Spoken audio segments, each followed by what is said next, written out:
এতিয়া মই ইয়াত কৈ দিছোঁ আজি জুবিন ক্ষেত্ৰত যে আহিছোঁ জুবিনদাৰ বাৰ্থডে বিজেপি মুৰ্দাবাদ ইয়াত লোক ধাক কৰি লাভ নাই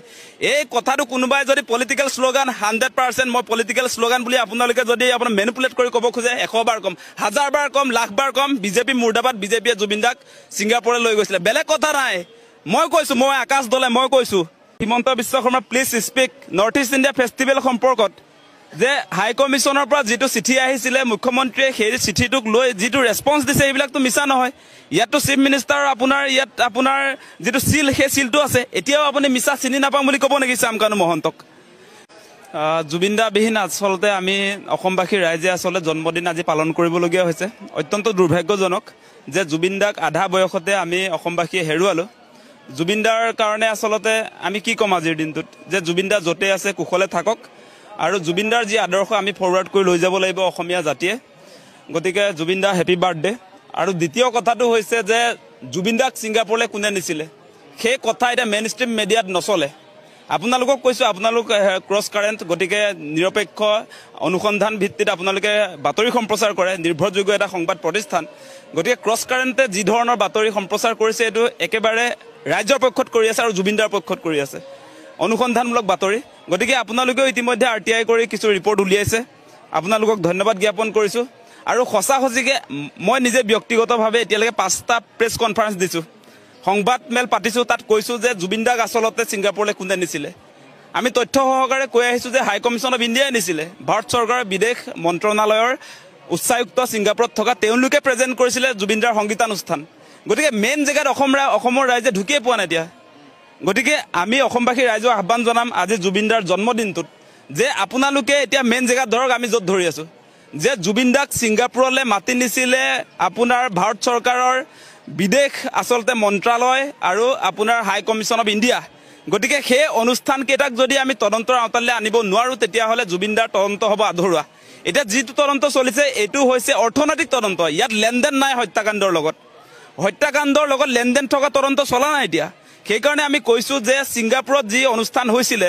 আৰু আপোনালোকে দেখিব আপোনালোকে নিজে ফাদিল কৰিছে এটা কথা যে ছিংগাপুৰৰ যি নৰ্থ ইষ্ট ইণ্ডিয়া ফেষ্টিভেল সেইটোৰ লগত আসলতে অসম চৰকাৰৰ যিটো সম্পৰ্ক যে মুখ্যমন্ত্ৰীৰ লগত উচ্চায়ুক্ত ছিংগাপুৰত থকা তেওঁলোকৰ এপ্ৰিল মাহৰ পৰা যোগাযোগ হৈ আছিলে গতিকে সেই অনুষ্ঠানটো হাই কমিশ্যনে প্ৰেজেণ্ট কৰিছে গতিকে চিঠি পত্ৰবিলাক স্পষ্ট হৈছে আপোনালোকৰ চিঠিটো মোৰ ইয়াত আছে মুখ্যমন্ত্ৰীৰ ছিগনেচাৰ আছে গতিকে তেওঁ এতিয়া মিছা মাতি লাভ নাই প্লিজ স্পিক বুলি চিফ কমিশ্যনাৰ স্পিক বুলি তেওঁ নিজে কৈছে গতিকে মুখ্যমন্ত্ৰীয়ে এতিয়া চালে বেৰে কোবাই লাভ নাই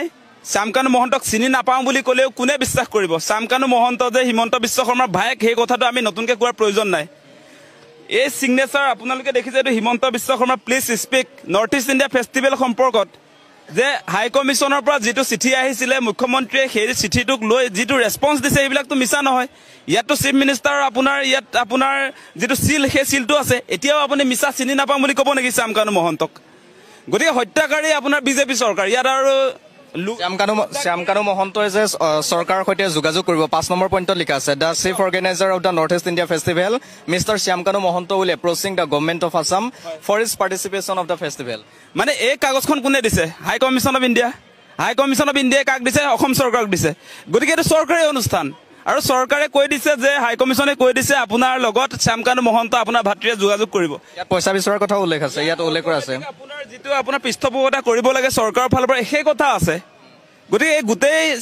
north East India festival Shyamkanu মহন্তই চৰকাৰৰ লগত তেওঁ লগত আছে তেওঁ উদ্যোক্তা লগতে আপোনাৰ বিশেষকৈ জুবিনদাৰ প্ৰগ্ৰেমটো দেই এইটো ডাইৰেক্ট আপোনাৰ হাই কমিশ্যন অফ ইণ্ডিয়াই প্ৰেজেণ্ট কৰা অনুষ্ঠান গতিকে ইয়াৰ পৰা চৰকাৰ বাচি যাব নোৱাৰে এতিয়া মই ইয়াত কৈ দিছোঁ আজি জুবিন ক্ষেত্ৰত যে আহিছোঁ জুবিনদাৰ বাৰ্থডে বিজেপি মুৰ্দাবাদ ইয়াত লোক ধাক কৰি লাভ নাই এই কথাটো কোনোবাই যদি পলিটিকেল শ্লোগান 100% মই পলিটিকেল শ্লোগান বুলি আপোনালোকে যদি আপোনাৰ মেনিপুলেট কৰি ক'ব খোজে 100 বাৰ কম 1000 বাৰ কম লাখ বাৰ কম বিজেপি মুৰ্দাবাদ বিজেপিয়ে জুবিনদাক ছিংগাপুৰলৈ লৈ গৈছিলে বেলেগ কথা নাই মই কৈছোঁ মই আকাশ দলে মই কৈছোঁ আপোনালোকে ইয়াত সাধাৰণ মানুহে যেতিয়া বিজেপি মুৰ্দাবাদ বুলি কয় ৰাউণ্ড ৰঙা চিম্বল দেখুৱাই পলিটিকেল শ্লোগান বুলি ক'বলৈ আহে মই কৈছোঁ মোক দেখুৱাব পলিটিকেল শ্লোগানৰ লগত সম্পৰ্ক নাই ইয়াত জুবিনদাক ছিংগাপুৰলৈ মাতি নিলা তোমালোকে ছিংগাপুৰত কি অৱস্থাত জুবিনদা আছিলে তাৰ দায়িত্ব ল'লানে আজি আপোনাৰ এই জুবিনদাৰ মেনেজাৰ বুলি যি নিজকে প্ৰথম মেনেজাৰ বুলি কয় আপোনাৰ বিদেশ ৰাজ্যমন্ত্ৰী পবিত্ৰ মাৰ্ঘেৰিটা শুই আছিলে নেকি ছিংগাপুৰত যেতিয়া জুবিনদা আছিলে তোমাৰ কি একো দায়িত্ব নাই তুমি এনেই বন্ধু এতিয়া এনেকুৱা ধৰণৰ কথা বতৰা কৈ লাভ নাই স্পষ্ট কথা যে আপোনালোকৰ SIT যি তদন্ত কৰিছে এই তদন্ত যদি সঁচা তদন্ত হ'ব লাগে তেনেহ'লে হাই কমিশ্যন অফ ইণ্ডিয়া তদন্তৰ আওতাত আহিব লাগিব বিদেশ মন্ত্ৰণালয় তদন্তৰ আওতাত আহিব লাগিব মুখ্যমন্ত্ৰী হিমন্ত বিশ্ব শৰ্মা ইভেন তদন্তৰ আওতাত আহিব লাগিব তেওঁ নাজানো বুলি কৈ পেলাই ইয়াত সিগনেচাৰটো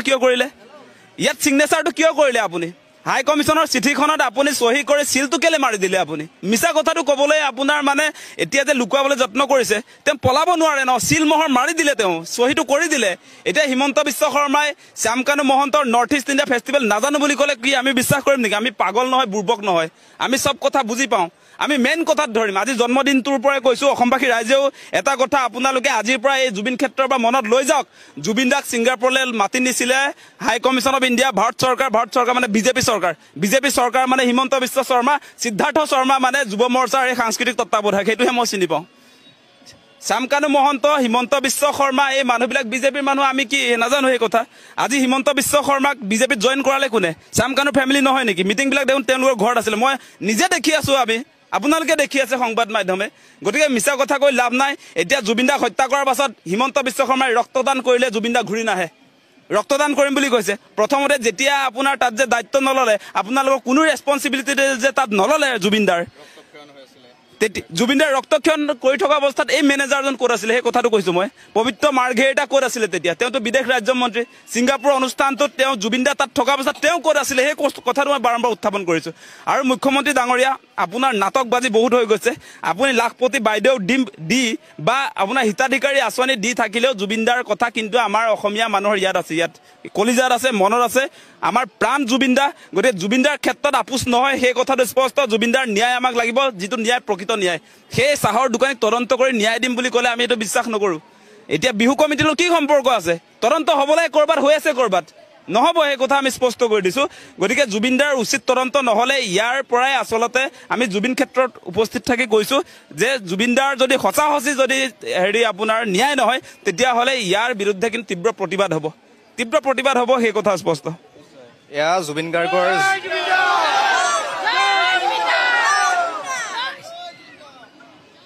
জুবিন গাৰ্গৰ জন্মদিনৰ দিনাই এনেকৈ অনুৰাগীয়ে এনেকৈ সচেতন লোকে জুবিন গাৰ্গৰ ন্যায়ৰ দাবী উত্থাপন কৰিছে আৰু শেহত দাদাৰ কাৰণে তেখেতসকলে যি ত্যাগ কষ্ট পৰিশ্ৰম কৰি আছে সকলোকে মই 10,000কে এটা মৰম যাচিম মই সকলোকে কিবা এটা দিম বুলি কৈছিলো তেওঁলোকক জনাইছো ইতিমধ্যে আৰু এইটো আমাৰ দায়িত্ব ঘৰৰ মানুহ হিচাপে দাদাৰ কাৰণে তেখেতসকলে যি ত্যাগ কষ্ট পৰিশ্ৰম কৰি আছে সকলোকে মই 10,000কে এটা মৰম যাচিম প্ৰত্যেকজনক মই এই মাহত দিছো আৰু মই ভাবো জুবিন দাক ভাল পোৱা লক্ষ লক্ষ অনুৰাগী আছে তাৰ মাজত অজস্ৰজন আৰ্থিকভাৱে বলৱান মানুহ আছে এই কথাটো তেওঁলোকক মন চুৱাবলৈ কৈছো যাতে এই যে ল'ৰাকেইজন ছোৱালী কেইগৰাকী দিনে ৰাতিয়ে যে অহৰহ ইয়াত খাটি আছে গোটেই চাফা কৰিছে ৰাতিপুৱা তেখেতসকলক কিবা এটা যেন আমি দিব নালাগিব সেয়া তেখেতসকলৰ সন্মানৰ কাৰণে তেখেতসকলৰ মৰমৰ কাৰণে আৰু তেখেতসকলৰ পৰিয়ালৰ দায়িত্বৰ কাৰণে যি নিজক আজি জুবিন দাৰ কাৰণে ইয়াত উৎসৰ্গা কৰি দিছে তেখেতসকলে কোনেও নাজানিছিলে যে সোণাপুৰলৈ জুবিন দা আহিব হঠাৎ হৈছে ন সিদ্ধান্তটো তাৰপিছৰ পৰা তেওঁলোক নিৰন্তৰভাৱে ইয়াত কৰ্মৰত হৈ আছে মই কি বুলি তেওঁলোকক ধন্যবাদ জনাম কোনো ভাষা নাই সেইকাৰণে মই ভাবিছো মই সেইদিনাই ঘোষণা কৰিছিলোঁ যে জুবিন দাৰ বাৰ্থডে দিনা তেখেতসকলক মই কিবা এটা দি আহিম পইচাটোৰ পৰিমাণটো উল্লেখ কৰিব নাপাইছিলে ওলাই গ'ল আৰু কিনো কম বিগ ব্ৰেকিং নিউজ মামাই দিয়া দাইল নিহিজেহে নিহিজে বিগ ব্ৰেকিং নিউজ আপোনালোকে শুনক আজি তাৰিখত সকলোতকৈ ডাঙৰ খবৰ বিগ ব্ৰেকিং নিউজ মামাই দাইল নিহিজেহে নিহিজে আপোনালোকে মামা দাইল সিজাই ভাগৰি যাব কিন্তু মামা দাইল নিহিজেহে নিহিজে চৌ পানী শুকাই শেষ হৈ যায় টিউবৱেলৰ পানী শুকাই মানে উতলাই শেষ হৈ গৈছে কিন্তু মামাই দাইল নিহিজেহে নিহিজে মানে কি দাইল দিলে মামাই ইয়াত দাইল দিলে নে শিলগুটি দিলে মানুহে যে সিজাই ভাগৰি পৰিছে সিজা নাই আৰু আপোনালোকে এই স্ক্ৰীনশ্বট কেইটা চাওকচোন মামাই দিয়া দাইল, এইবিলাক দাইল মামাই খাবনে? মামাৰ অন্ধভক্তবিলাকে এইবিলাক দাইল খাবনে? মামাৰ ঘৰত কেনেকুৱা দাইল খায় বা কেনেকুৱা ধৰণৰ দাইলবিলাক ব্যৱহাৰ কৰে মামাই? আপোনালোকে মামাই এইবিলাক দাইল খায় নে নাখায় এবাৰ সুধি চাওকচোন মামাক। অন্ধবিলাকক কৈছো হা, অন্ধভক্তবিলাকক কৈছো। আপোনালোকে যে কৈ থাকে মামাই ফ্ৰীকে দিছে, কোনো মানে ফ্ৰীকে দিয়া বস্তুবিলাক এনেকুৱাই নেকি? সিজালে নিসিজে শিলগুটি নিচিনা, এনেকুৱা নেকি? ভিতৰত যে কিবা মানে গোটেই কোলা গোটেই মানে হেলুৱে ধৰা নিচিনা, গোটেই ভেঁকুৰি যোৱা আগতে গোটেই দাইলবিলাক ভেঁকুৰি গৈছে। আপোনালোকে চাওকচোন এই স্ক্ৰীনশ্বট কেইটা, মামাই এনেকুৱা ধৰণৰ দাইল খাবনে? মামাৰ ঘৰত এনেকুৱা ধৰণৰ দাইল সিজায় নে? মামীয়ে সিজায় নে কোনে সিজায় এনেকুৱা ধৰণৰ দাইল? চাল্লা, কিবা এটাতো দিছে, কমচে কম ভাল বস্তু দিয়ক, ভাল কোৱালিটিৰ মানে দাইল দিয়ক। দাইল দিছে, আমি বেয়া পোৱা নাই, ভাল পাইছো দাইল দিছে, কিন্তু ফ্ৰীকে দিয়া নাই হা, মই এইটো কোৱা নাই যে ফ্ৰীকে দিছে বুলি। দাইলৰ পইচাটো লৈছে, কিন্তু পইচা লোৱা বদলিতো ভাল বস্তু এটা দিয়ক। এনেকুৱা ধৰণৰ বেয়া বস্তুটো কিয় দিব লাগে? দাইল সিজাইছো নিসিজে, উতলাই মানুহ ভাগৰি গৈছে, দাইল কিন্তু নিসিজে। এইটো তাৰমানে বিগ ব্ৰেকিং নিউজ নহয়নে বন্ধুসকল? কিন্তু নিউজত কিয় বজা নাই বিগ ব্ৰেকিং নিউজ বুলি? এনেকৈ নিউজত বহুত বাজি থাকে বিগ ব্ৰেকিং নিউজ বুলি, কিন্তু আজি কিয় বজা নাই বিগ ব্ৰেকিং নিউজ বুলি? মামাই দাইল নিসিজে। এনেকৈ মানে নিউজ এটা প্ৰচাৰ কৰক আপোনালোকে, মানে সংবাদ মাধ্যমক কৈছো, এনেকুৱা ধৰণে নিউজ এটা প্ৰচাৰ কৰক, মামা দাইল নিসিজে বিগ ব্ৰেকিং নিউজ বুলি। এয়া শিলগুটি দিলে নে দাইল দিছে? আৰু চেনিও দিছে ইমান ডাঙৰ। আপোনালোকে চাহত ঘুলিবচোন, ঘুলে নেযায়, মানে আধা ঘণ্টাৰ পৰা 1 ঘণ্টা সময় লাগিব আপোনালোকে চেনিখিনি ঘুলোতে, মানে ইমানে ডাঙৰ চেনি দিলে নহয়। বাপৰে বাপ, শিলগুটিটো সমান ইমান ডাঙৰ চেনি দিয়ে নে বাৰু? ঘুলেই নেযায়। দাইলো দিছে, এনেকুৱা দাইল নিসিজা দাইল দিছে যদি ভাল বস্তু দিয়ক, ভাল কোৱালিটিৰ বস্তু দিয়ক। পইচা লৈছে, ফ্ৰীকেতো দিয়া নাই। আৰু এই সোপা দাইল চাওকচোন আপোনালোকে, স্ক্ৰীনশ্বটটো মই লগাই থৈছো বাৰু। এই সোপা দাইল চাওক কেনেকুৱা ভিতৰত ভেঁকুৰি গৈছে। এনেকুৱা দাইল ৰাইজক খাব দিছে নেকি? ৰাইজক খাই মৰিবলৈ দিছে নেকি? অন্ধবিলাকৰ ঘৰত এনেকুৱা দাইল খাইছে নে নাই খোৱা মই গম নাপাওঁ হা। মানে অন্ধভক্তবিলাকেতো খাব পাৰে, কাৰণ সিহঁতৰ চকুকেইটা অন্ধ যে, অন্ধ মানুহেহে খাব পাৰে এনেকুৱা ধৰণৰ দাইল। মানে আজি এইবিলাক কথা মানে উত্থাপন কৰা মানুহ নাই, কাৰণ সকলোৱে অন্ধভক্ত, সেইকাৰণে সিহঁতৰ। আৰু অন্ধভক্তবিলাকেনো ক'তনো উত্থাপন কৰিব? সিহঁতৰ চকুৱে নাই, দেখিয়ে নাপায়, বেয়া বস্তু এটা দিলেও খাই দিয়ে সিহঁতি। তেৰিকা, বস্তু এটা দিছে, পইচা লৈছে, ভাল কোৱালিটিৰ বস্তু দিয়ক। নিসিজা বস্তুবোৰ কিয় দিব লাগে? ভেঁকুৰা বস্তুবোৰ কিয় দিব লাগে? মামা, আমি আপোনাক কি এনে ভোট দি জিকাইছো নেকি? এনেকুৱা বস্তু খাবলৈ ভোট দি জিকাইছো নেকি? পইচা লৈছে, 10 তুমত পইচা লৈছে, ভাল বস্তু এটা দিয়ক। এনেকুৱা ফকতীয়া বস্তুটো কেলে দিব লাগে? নিসিজে, মানুহে সিজাই ভাগৰি গৈছে। মানে কুকাৰত চিটি মাৰি কুকাৰ ফালি গৈছে, মানে সিমানে নিসিজে। দিছে ভেঁকুৰা বস্তু, চেনিও দিছে নগলে, ইমান ডাঙৰ চেনি দিছে। তেৰিকা, বস্তু এটা দিছে, ভাল বস্তু দিব নোৱাৰে জানো?